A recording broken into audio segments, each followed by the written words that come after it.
Palestiniens à Gaza. La plainte a été déposée devant la Cour internationale de justice et rejetée par Israël. La bonne nouvelle pour les Nigériens, c'est l'ouverture de la centrale photovoltaïque qui a permis la diminution des coupures d'électricité dans la capitale. Une avancée qui soulage après 5 mois de récession.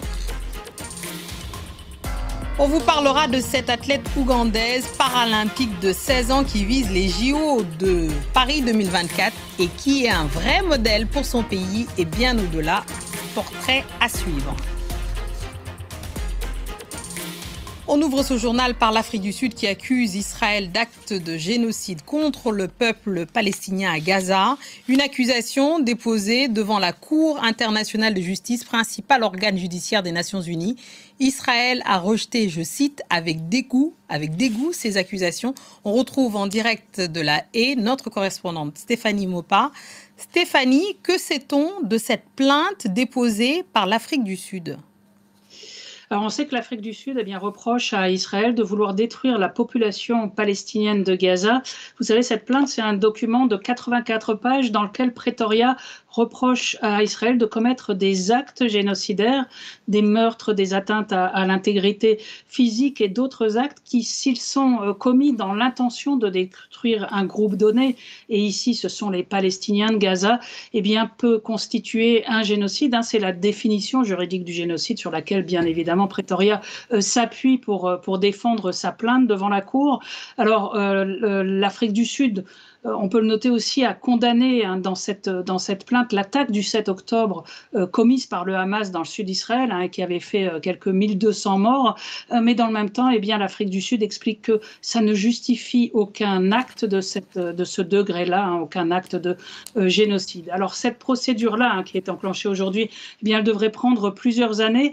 En attendant, du coup, l'Afrique du Sud demande à la Cour internationale de prendre des mesures d'urgence. On appelle ça des mesures conservatoires.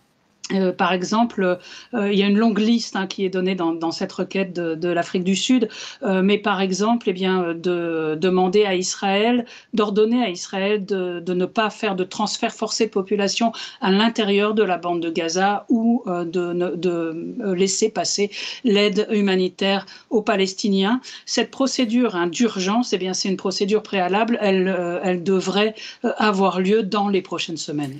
Stéphanie, quelles sont les conséquences possibles justement d'une telle plainte ? Alors, il faut savoir que la Cour internationale de justice, qu'il ne faut pas confondre avec la Cour pénale internationale qu'Israël ne reconnaît pas, la Cour internationale de justice, c'est, vous l'avez dit, la plus haute cour de l'ONU. Elle est reconnue, elle est respectée par tous les États membres de l'ONU, dont Israël. Et évidemment, le risque, c'est un risque de réputation, puisque au plan diplomatique, les décisions de cette Cour internationale ont un poids assez important. Et le risque, c'est d'être condamné, d'être reconnu coupable de violer le droit international, et c'est particulièrement grave dans le cas de la Convention sur le génocide. C'est donc un risque de réputation. Ça peut être aussi le risque de devoir payer des réparations, mais ça peut venir à la toute fin d'une procédure, et on le sait bien, ce sont des procédures qui durent assez longtemps. Et puis il y a aussi à plus court terme, on peut imaginer que les relations, par exemple, entre l'Afrique du Sud et Israël pourraient être un petit peu compliquées par cette procédure. Ce sont déjà des relations qui sont un peu tendu.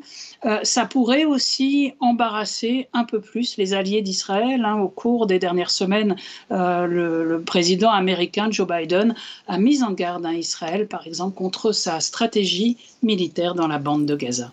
Merci beaucoup Stéphanie Maupas pour ce décryptage. On passe à